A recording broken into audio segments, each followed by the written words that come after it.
हमारा जो next topic है वो है पहले 3 आम चुनावों में झारखंड पार्टी की सफलता और असफलता।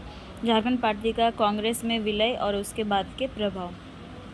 तो हमारा जो टॉपिक है इसमें हम पढ़ेंगे कि जो आम चुनाव हुए थे झारखंड में उसकी सफलता और असफलता के बारे में जानेंगे, और झारखंड पार्टी जब कांग्रेस में विलय हो गया तो उसके बाद का क्या प्रभाव था, क्या स्थिति था, उसके बारे में हम लोग पढ़ेंगे। आदिवासियों के लिए अलग राज्य की मांग को लेकर बना राजनीतिक दल झारखंड पार्टी झापा ने आज़ादी के बाद हुए पहले चुनाव में दमदार उपस्थिति दर्ज की थी। तो जो आदिवासियों के लिए सबसे पहले लड़ाई कौन लड़े थे? जयपाल सिंह मुंडा ने। उन्होंने आदिवासियों के लिए आंदोलन किया और एक झारखंड पार्टी का गठन किया।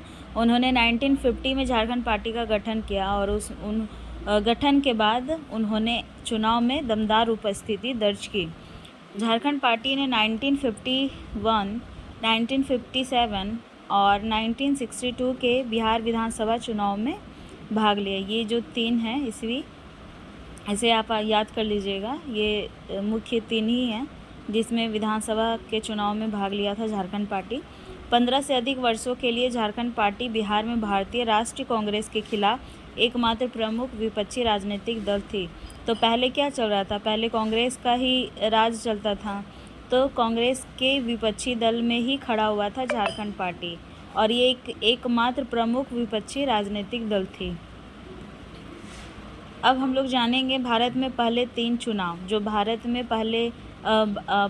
में जो 3 चुनाव उसमें से पहले चुनाव के बारे में जानेंगे, और जानेंगे झारखंड पार्टी की सफलता और असफलता।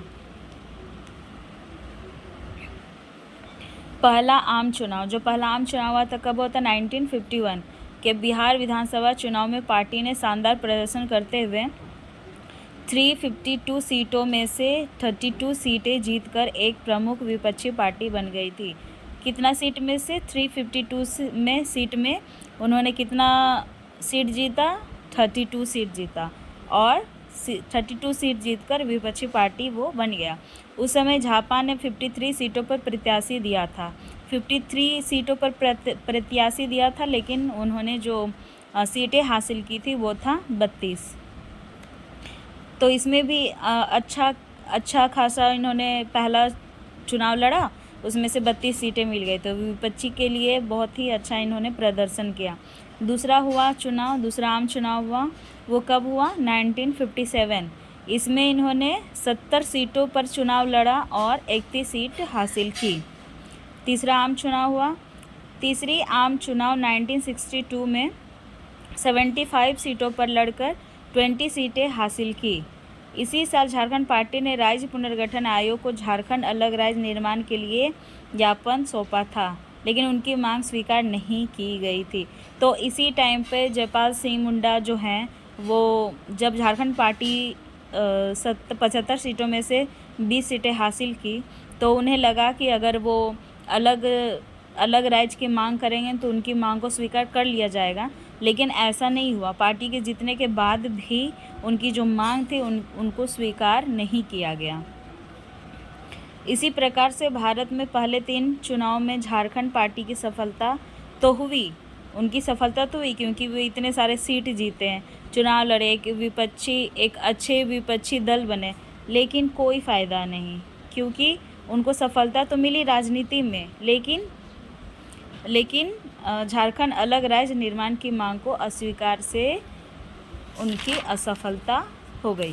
जयपाल सिंह काफ़ी निराश हुए। जो जयपाल सिंह मुंडा थे, इससे क्या हुए? वो काफ़ी निराश हुए। इन कारणों की वजह से 1963 में उन्होंने झारखंड पार्टी को भारतीय राष्ट्रीय कांग्रेस में विलय कर दिया। तो निराश हो गए, और इतना ही निराश हो गए कि वो जो कांग्रेस पार्टी था उसमें उन्होंने अपने झारखंड पार्टी का विलय कर दिए। अब हम लोग जानेंगे कि झारखंड पार्टी जब विलय हो गया कांग्रेस पार्टी के अंदर, मतलब कांग्रेस पार्टी में, तो फिर क्या असर रहा, क्या रहा, झारखंड पार्टी का क्या हाल रहा, वो पढ़ेंगे। झारखंड पार्टी का कांग्रेस में विलय हो जाने के कारण पार्टी के दूसरे नेता संतुष्ट नहीं हुए और झारखंड पार्टी कई हिस्सों में टूटने लगा और टूट गई। तो ऑब्वियस सी बात है कि अगर कोई अच्छा पार्टी है और उसे अच्छा होने के बावजूद भी आप अगर दूसरे पार्टी में उसे विलय कर दोगे तो उसमें जो पार्टी के जो नेता हैं वो तो खुश नहीं रहे होंगे, वो असंतुष्ट ही रहेंगे, जिसके कारण पार्टी भी अलग अलग हिस्से में बंटने लगा। All India Jharkhand party, the progressive Hul Jharkhand party जैसे कई नामों से पार्टी बनने लगी। ये हैं नाम जिसके नामों से पार्टियां बनने लगी। 1967 में ANE होरो ने ऑल इंडिया झारखंड पार्टी के नाम से अलग दल गठित किया, लेकिन अगले 2 चुनाव में वो पार्टी के नाम से उम्मीदवारों को नहीं लड़ा सका। मतलब एक पार्टी तो बना लेकिन वो 2 चुनाव तक कोई भी प्रत्याशी को खड़ा नहीं किया। कांग्रेस में विलय के पूर्व झारखंड पार्टी का चुनाव चिन्ह मुर्गा था। तो कांग्रेस में विलय के पहले क्या था? चुनाव चिन्ह मुर्गा। लेकिन ANE होरो द्वारा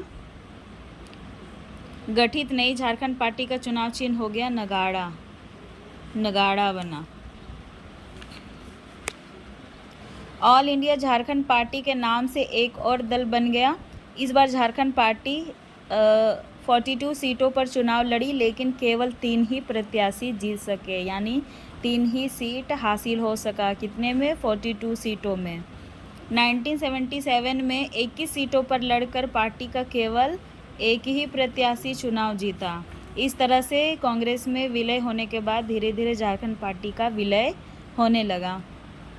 1980 के चुनाव में झारखंड मुक्ति मोर्चा बड़ी पार्टी के रूप में उभरी।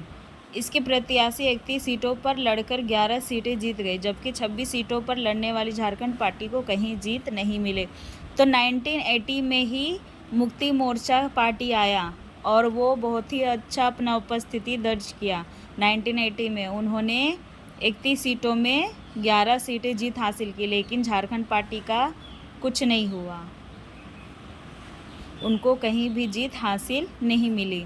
जैसे जैसे समय बीतता गया झारखंड मुक्ति मोर्चा ने झारखंड पार्टी की जगह ले ली और झारखंड पार्टी अब भी है, लेकिन उसका जो प्रभाव है वो कम हो चुका है और कोई प्रतिनिधि भी नहीं है। तो एक टाइम पे झारखंड पार्टी काफ़ी चमक उठा था, लेकिन धीरे धीरे कांग्रेस में विलय होने के बाद उसका जो अस्तित्व है वो नष्ट होने लगा और अब बहुत उसका अस्तित्व ना के ही बराबर है। और अभी जो मुक्ति मोर्चा है वो उसका उपस्थिति वो काफ़ी अच्छा रहा है। तो ये है पहले 3 आम चुनाव और झारखंड पार्टी का कांग्रेस में विलय। अगर आपको वीडियो अच्छा लगा हो तो please like and subscribe. Thank you.